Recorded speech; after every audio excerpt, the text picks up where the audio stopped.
அனைவருக்கும் காலை வணக்கம். நம்ம இந்த மயிலாப்பூர் சட்டமன்றத்துக்கு உட்பட்ட இந்த பட்டினப்பாக்கம் லூப் ரோடு பகுதியில் நவீன மீன் அங்காடி கிட்ட 2020ஆம் ஆண்டு கணக்கெடுப்பு விவகாரம் நம்மளோட மாண்புமிகு உயர்நீதிமன்றங்கள் சில மன்றங்களில் சில கேஸ்லாம் வந்தது. அந்த காலகட்டங்களில் இங்கே நிறையா வண்டி வாகனங்கள் போகும்போதோ நீதிபதிகள் அவங்கெல்லாம் போகும்போதெல்லாம் இங்கே மீனவ மக்கள்லாம் கஷ்டப்படுறாங்க. அவங்களுக்கு இந்த இடத்துல நிரந்தரமான இடங்கள் இல்லை, வெயிலையும் மழையிலையும் கஷ்டப்படுறாங்க, போக்குவரத்து சீரமைப்பாக இல்லைங்க, நிறையா இஷ்யூலாக இருந்ததுன்னா அந்த காலங்களில் மாண்புமிகு நீதியரசர்கள்லாம் தன்னிச்சையாக சில கேஸ் ஃபைல் பண்ணியிருந்தாங்க. அதெல்லாம் கணக்கில் கொண்டு அப்போது 2020 கவர்மெண்ட்டோட ஆர்டர்ஸ் பிரகாரம் அப்போ இருந்த ஆட்சியாளர்கள்லாம் இந்த லூப் ரோடு பகுதிகளில் இங்கே 123வது வட்டத்திலேருந்து அந்த கடைசி 170, 126, 171 வார்டுக்குட்பட்ட பகுதிகளெலாம் கணக்கெடுத்து கிட்டத்தட்ட 370 பேர், 256 பேர் இந்த நொச்சிக்குப்பம் பகுதிகளிலும் மீதி இருக்கும் அந்த பகுதியில் இருந்தவங்களும் கணக்கெடுத்து ஒரு லிஸ்ட்டு போட்டிருந்தாங்க 2020ஆம் ஆண்டில். 2024ஆம் ஆண்டில் பல்வேறு ஃபிஷர்மேன் மக்களோட கோரிக்கைலாம் ஏற்று அதை மறு வெரிஃபிகேஷன் பண்ணி சம்மந்தப்பட்ட துறைகள் மூலமாக மீன்வளம் துறைகள் மூலமாக அதெல்லாம் ரீவெரிஃபை பண்ணி லிஸ்ட்டை ஃபைனலைஸ் பண்ணியிருந்தாங்க. அப்போது கிட்டத்தட்ட 9,90,00,000 கவர்மெண்ட்டோட நிதியில் ஜிசிசி நம்மளோட சென்னை கார்பரேஷன் இந்த பில்டிங் கட்டினாங்க. இதில் பல குறைபாடு இருந்தது, பல அலாட்மெண்ட்டில் பல முறைகேடுகள் இருந்தது, மக்களுக்கு தேவையான பரப்பளவில் இடம் கொடுக்கல அப்படின்லாம் சில குறைகள் நிறைய இருந்தது. அதெல்லாம் நாங்கள் நம்மளோட ஆட்சி காலங்களில் நான் நிறைய பக்கம் இந்த மீனவ மக்களை சந்தித்து அவங்கள கோரிக்கைலாம் கேட்டு நான் இந்த எலெக்ஷன் பரப்புரை வரும்போது அவங்கள கோரிக்கைலாம் கேட்டு இதெல்லாம் கேட்டுட்டு மக்களுக்கு ஏதாவது பண்ணி தரணுங்கிறதுனால இந்த இருக்கிற பில்டிங்கெல்லாம் புனரமைப்பு செய்து முதல்ல 30 ஸ்கொயர் ஃபீட்டில் அவங்களோட மீன் கடை இருந்தது, 320 கடை போட்டிருந்தாங்க. அதெல்லாம் கொஞ்சம் மறு வரையறை மாதிரி சம்மந்தப்பட்ட சென்னை மாநகராட்சி, மீன்வளத்துறை, நம்மளோட போலீஸ் துறை, டிராஃபிக் டிபார்ட்மெண்ட்டெல்லாம் டிஸ்கஸ் பண்ணி கூப்பிட்டு கேட்டு ஆலோசனை பண்ணி இருக்கிற மக்களோட கோரிக்கையெல்லாம் எல்லாரோட கோரிக்கைகளும் கேட்டு நான் 2 வருஷத்துக்கு முன்னாடி நம்ம மீனவ மக்கள்லாம் ஒரு கவனஈர்ப்பு போராட்டம் பண்ணாங்க. அதெல்லாம் கூட அவங்களையும் நேராக சந்தித்து அவங்க கோரிக்கைகளையும் கேட்டு அவங்க கோரிக்கையில் கடிதமாக கொடுத்த கோரிக்கைகளையும் ஆராய்ச்சி அனலைஸ் பண்ணி செக் பண்ணி அதன் பிரகாரம் இங்கே இருக்கிற மக்களுக்கு அந்த 30 சதுரடி உள்ள கடைகளை 50 சதுரடியாக பெருசு பண்ணுறது, அவங்க மீன் வைக்கும்போது அந்த தண்ணி வெளியே போய் அதனால் ஏதாவது சுகாதார குறைவு வரக்கூடாதுன்னா அது நீர் கரெக்டாக வெளியே போகிற மாதிரி வடிகால் வசதிகள், அவங்க கொண்டு வர மீன் பாக்ஸ்லாம் வைக்கிறதுக்கு உண்டான வசதிகள், அவங்க கடைகள் சில நேரங்களில் எனக்கு முன்னாடி கடை போட்டிருக்கு, பின்னாடி கடை போட்டிருக்கு, அந்த கடைகள் எல்லா கடைகளுக்கும் வியாபாரம் வரணுங்கிறதெல்லாம் கருத்தில் கொண்டு எல்லா கடைக்கும் முறையான வியாபாரம் போகணுங்கிறதுனால எல்லா மக்களும் வந்துட்டு போகிற மாதிரி உள்ளே போகிற வழி வெளியே போகிற வழி ரெண்டையும் மாநகராட்சி மூலமாக டிஸ்கஸ் பண்ணி அதையும் ரெடி பண்ணி அது லைட் வசதிகள்லாம் ரெடி பண்ணி கொடுத்துருக்கோம், எல்லாம் அரேஞ்ச் பண்ணியிருக்கோம். மக்களும் பார்த்துருக்காங்க. 1, 3, 4 நாட்களாக எல்லா துறையிலும் மறந்து நானும் செக் பண்ணி பார்த்து அவங்களையும் கூப்பிட்டு இது சரியாக இருக்கா சௌரியமாக இருக்கான்னு கேட்டு அதெல்லாம் பண்ணியிருக்கோம். அது மட்டும் இல்லை, வருங்காலங்களில் அவங்களோட கோரிக்கைகள் ஏதாவது இருந்தால் கூட இந்த மீன் அங்காடியில் வேறு ஏதாவது எனக்கு இது குறைபாடு இருக்குது சரி பண்ணி கொடுங்கன்னு கேட்டாங்கன்னா அதையும் வருங்காலங்களில் ஒவ்வொரு வாரமாகவோ மாதமாகவோ இல்லை 2 மாதத்துக்கு வரையோ கேட்டு கருத்துக்களையும் கேட்டு அதையும் ரெடி பண்ணி கொடுப்போம். இதெல்லாம் எதுக்கு பண்ணி கொடுக்குறோன்னா நம்ம முதலமைச்சரோட கருத்துக்கள் பிரகாரம் அவரோட அறிவுறுத்தல் பிரகாரம் எந்த மீனவ மக்களும் எந்த சமுதாயத்தினரும் எந்த மக்களும் எந்த டிஃபிகல்ட்டும் வரக்கூடாது, வாழ்வாதாரம் குறைபாடு இருக்கக்கூடாதுங்கிறதுனாலையும் பொதுமக்கள் ஈஸியாக ரோட்டில் பயணம் செய்து அவங்க ஊருகளை ட்ராவல் பண்ணணும், மீன் வாங்கி செல்ல வேண்டும், மண் சுத்தமாக இருக்கணும், தரமாக இருக்கணுங்கிறதெல்லாம் கருத்தில் வச்சுக்கிட்டு இந்த ஒரு முடிவை மாநகராட்சித்துறை, மீன்வளத்துறை, நம்மளோட காவல்துறையோட போக்குவரத்து பிரிவு, காவல்துறையோட எல்என்டோ பிரிவு, நானும் மக்களோட கலந்து ஆலோசனை பண்ணி கேட்டு எல்லாம் முடிவெடுத்து பண்ணியிருக்கோம். இன்றைக்கி அந்த குழுக்கள் முறையோட ஓப்பன் வெளிப்படைத்தன்மை இருக்கிறதுனால இந்த குழுக்களை இங்கே இருக்க 150 பேர் வந்திருக்காங்க. அவங்களோட லிஸ்டெல்லாம் குழுக்களில் போட்டு அவங்களோட கடைகளை அவங்களே தேர்ந்தெடுக்கும் முறையில் அவங்களே அந்த குழுக்களில் ஒரு அட்டை எடுத்து நம்பர் எடுத்து அந்த கடை அவங்களுக்குன்னு அவங்களே தேர்ந்தெடுத்து கொடுக்குற மாதிரி ஒரு குழுக்கள் முறை தனக்குத்தானே ஒதுக்கீடு குழுக்கள் முறை தேர்ந்தெடுத்து கொடுக்கும் முறை கொடுத்துருக்கோம். அவங்களே சூஸ் பண்ணி கடை எடுத்துக்கிறாங்க, அதை அவங்க முழுமையாக ஒத்துக்கிறாங்க. இதை கண்டினியூ பண்ணி கொண்டு போகிறோம். வருங்காலங்களில் இன்னொரு இருக்கிற சில லூப் ரோல் இருக்கிற ஆக்குமுறை இருந்திருந்தாங்கன்னா மீன் கடை போட்டிருந்தாங்க அவங்களையும் இந்த கடையை பார்த்துட்டு வருங்காலம் வந்தாங்கன்னா அவங்களுக்கும் ஆக்குபை பண்ணுற அளவுக்கு வசதி பண்ணி கொடுத்துருக்கோம். வருங்காலங்களில் இன்னும் முன்னேற்பாடாக பண்ணி கொடுப்போம். ஸ்பெசிஃபிக்காக பார்க்கிங் வசதி கொண்ட ஒரு நவீன மீன் அங்காடியாக வருங்காலங்களில் தரமான ஒரு அங்காடியாகவும் நிறையா மக்கள் வந்து ஒரு அங்காடியாகவும் மக்களுக்கு பாதுகாப்பாக இருக்கிற பிளேஸாகவும் பண்ணி கொடுக்கல கண்டிப்பாக செஞ்சு கொடுப்போம்.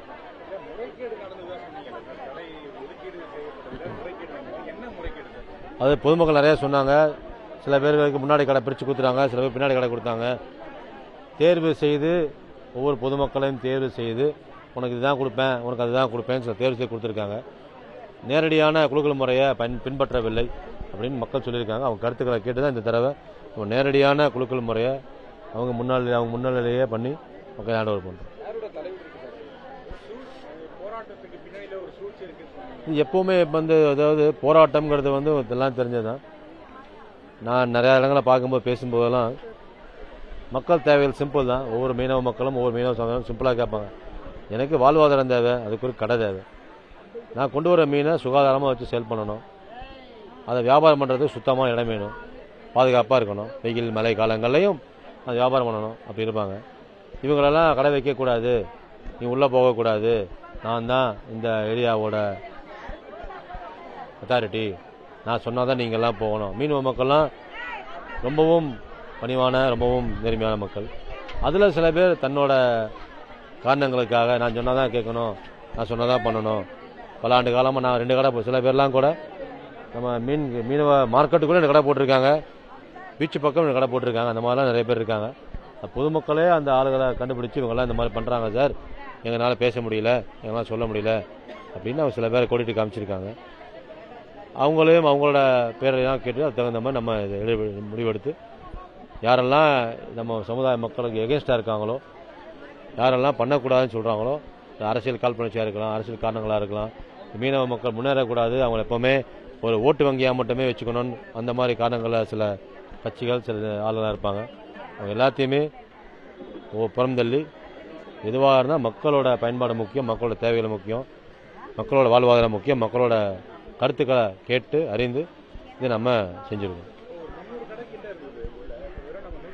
370 கடை இருந்தது. அதான் ஒரு பகுதியில் பிரித்து கொடுத்துருக்கோம். இப்போ கடைகள் எல்லாம் வந்தவங்களுக்கும் அலாட் பண்ணி கொடுத்துருக்கோம். இனி 2-3 நாட்கள் லீவு நாளில் போயிருப்பாங்க, வெளியூர் போயிருப்பாங்க, ஸ்கூலுக்கு போயிருப்பாங்க, ஹாஸ்பிட்டலுக்கு போயிருப்பாங்க, வர முடியாத நிர்பந்தங்கள் இருந்திருக்கலாம். அதெல்லாம் வருங்காலங்களில் இவங்க கடைகளை பார்த்த உடனே எனக்கு நல்லா இருக்குது, நானும் உள்ளே வரேன்னு வரும்போது மீன்வளத்துறை மூலமாக நான் முன்னாடி எடுத்த சரிபார்ப்பெல்லாம் கணக்கிட்டு அவங்களுக்கும் கடைகளை வருங்காலங்கள் ஒதுக்கீடு செஞ்சு கொடுக்கும். இதே குலுக்கல் முறையில் பண்ணுவோம். மக்களோட இந்த ஸ்பேஸ் நம்மளாக பண்ணலை, அந்த மீனவ மக்களோட கேட்டு இந்த கடை சரியாக இருக்கான்னு அவங்கள கேட்டு அவங்களோட பெட்டி அவங்களோட ஐஸ் பாக்ஸை வைக்க முடியுமாங்கிறதையும் வச்சு ஆராய்ச்சி பண்ணி இது கரெக்டாக இருக்குன்னு அவங்க சொன்னதுக்கப்புறம் அதை நம்ம மாற்றி அமைச்சு கொடுத்துருக்கோம்.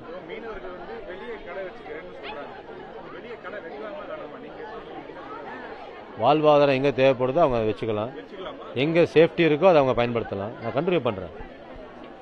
மக்களுக்கு எப்போவுமே தேவையான பாதுகாப்பு, எல்லா நாட்களிலும் வியாபாரம் பண்ணணும். வெயில் மழை புயல் இந்த மாதிரி இயற்கை வரும்போதும் பாதிப்பு இருக்கக்கூடாது. அந்த மாதிரி காலங்கள் வரும்போது பீச் ரோட்டில் பண்ணுறது அவங்களுக்கு சேஃப்டியாக இருக்காது. அதை தவிர்க்கிறதுக்காக தான் இங்கே கொடுக்குறோம். அதை மக்கள் கடைபிடிப்பாங்க. அதை நாங்கள் அதுக்கான தேவைகளையும் அதுக்கு உத்தரவாதத்தையும் கூட கொடுப்போம்.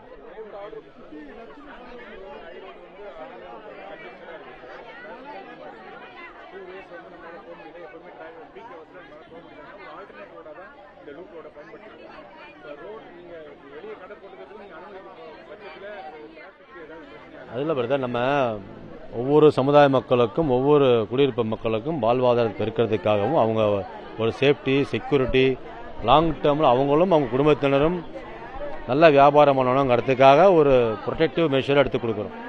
அதுதான் இந்த மீன் அங்காடிகள். இந்த மீன் அங்காடியிலுமா எல்லா கடையிலும் காய்கறி அங்காடிகள் இருக்குது, நிறைய பக்கம் ஒரு கடைகள் இருக்குது, அதை பண்ணி கொடுப்போம். அது அவங்க சேஃப்டி இருக்கும், அது பண்ணிக்கிறாங்க. இரண்டாவது ரோடுங்கிறது வந்து பல இடங்களில் ஒன்வே இருக்குது. சென்னையில் நம்மளோட மயிலாப்பூரத்தில் பல இடங்கள் ஒன்வே பண்ணுறோம். அந்த ஒன்வே ஒரு ரயில் மெட்ரோக்காகவோ இல்லை வேறு பணிகளுக்காகவோ ஒன்வே பண்ணுவாங்க. அந்த ஒன்வே பண்ணும்போது மக்களோட தேவைகளும் மக்களோட குறைபாடுகளும் அதெல்லாம் பூர்த்தி அடைய முடியும்னா அந்த ஒன்வேவை நிரந்தரமாக அதே சிஸ்டம் கொண்டு வருவாங்க. அது மாநகராட்சி மூலமாக, போக்குவரத்துறை மூலமாக, இங்கே இருக்கிற எலண்டோ காவல்துறை மூலமாக அதை அனலைஸ் பண்ணி டிஸ்கஸ் பண்ணி இது லாங் டேர்மில் கரெக்டாக இருக்குமாங்கிறத முடிவெடுத்து பண்ணுவாங்க. அது காவல்துறை மாநகராட்சி துறைகள்லாம் அது தகுந்த மாதிரி ஸ்டெப்ஸ் எடுத்து பண்ணுவாங்க, அதை கண்டினியூ பண்ணுவாங்க. வச்சிருந்தாங்க அப்படின்னா கிளியரா அகற்றி போர்டு கூட நடைபாதை வியாபாரிகள் கடை வச்சதுக்கான இடம் இல்லைன்னு போர்டு கூட வச்சிருக்காங்க. அதாவது கடை போட்டிருக்காங்க. இது எப்படின்னா எப்படி சொல்கிறதுன்னா ஜென்ரலாக பல நேரங்களில் நம்ம நீதிமன்றங்கள் மாண்புமிகு நீதிமன்றங்கள் மனிதரசர்கள் எல்லோரும் ட்ராவல் பண்ணும்போது ஒவ்வொரு மக்களையும் சந்திக்கும் போது இல்லை மழை வெயிலில் கஷ்டப்படுறாங்க, அவங்களுக்கு ஏதாவது வாழ்வாதாரம் பண்ணி தரணுங்க ஒரு எண்ணத்துலையும் இந்த கடையில் போடுறதுனால பல பேர் வண்டி பார்க் பண்ணிட்டு போயிடுறாங்க, மக்கள் இடையூறாக இருக்குது அப்படிங்கிறத கருத்தில் கொண்டு சில நேரங்களில் இப்போ இன்றைக்கி கூட நம்மளோட மாண்புமிகு நீதிமன்றங்களில் சில கேஸ் நிலுவையில் இருக்குது. அந்த நிலுவையில் கண்டங்களாக ஏதாவது சூழ்நிலைகளில் கோர்ட் ஆர்டர்ஸ் வரும்போது அதனால் மக்கள் பாதிக்கப்படக்கூடாதுங்கிறதுனால ஒரு ப்ரிவென்டிவ் மெஷராக போலீஸ் துறை மூலமாக, போக்குவரத்து துறை மூலமாக, காவல்துறை மூலமாக, நகராட்சி மூலமாக, மீனவத்துறை மூலமாக இல்லை இங்கே கடை போட வேண்டாம், நீங்கள் உங்களுக்கு சேஃப்டியான பிளேஸ் கொடுக்குறோம், உங்கள் கடையில் அங்கே மூவ் பண்ணிக்கோங்க, கடலோர பகுதிகள் கடல் உங்களுக்கு வியாபாரம் பண்ணுறதுக்கும் மீன்பிடி பண்ணுறதுக்குமே பயன்படுத்தணும் அப்படிங்கிற அட்வைஸ் பண்ணி செஞ்சு கொடுத்துட்ருக்காங்க. வருங்காலங்களில் இன்னும் அவங்களோட விளக்கங்கள்லாம் கொடுத்து அவங்கள புனரமைச்சு ஒர்க் பண்ண சொல்லுவாங்க.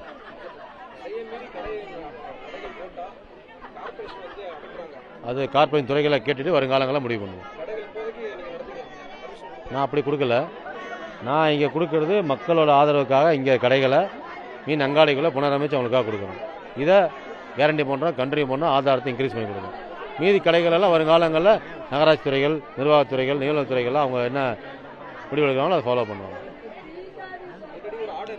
நன்றி. இல்லை பிரதர், அந்த ஆர்டரை ஒவ்வொரு சட்டங்கள்லையும் ஒவ்வொரு துறைகளும் போல் ஆர்டர்ஸை ஃபாலோ பண்ண வேண்டியது மக்களின் கடமை, குடிமக்களின் கடமை. அந்த ஆர்டர்ஸை ஃபாலோ பண்ணும்போது சில டிஸ்கிரிபன்சி இருக்குது, பிரச்சனைகள் இருக்கும். அந்த பிரச்சனைகளுக்கு வேறு ஏதாவது தீர்வு கிடைக்குமாங்கிறத நிர்வாகத்துறை மூலமாக, நிறைய துறைகள் மூலமாக கிடைக்கும்போது அந்த வேறு புனரமைப்பு கடையில் கொடுக்கும்போது மக்கள் ஆட்டோமேட்டிக் என்கரேஜ்மெண்ட் மாறிட்டு இங்கே வந்துடுவாங்க. அதுக்கான ஆதாரமாக தான் கொடுத்துட்ருக்காங்க. தேங்க்யூ, நன்றி.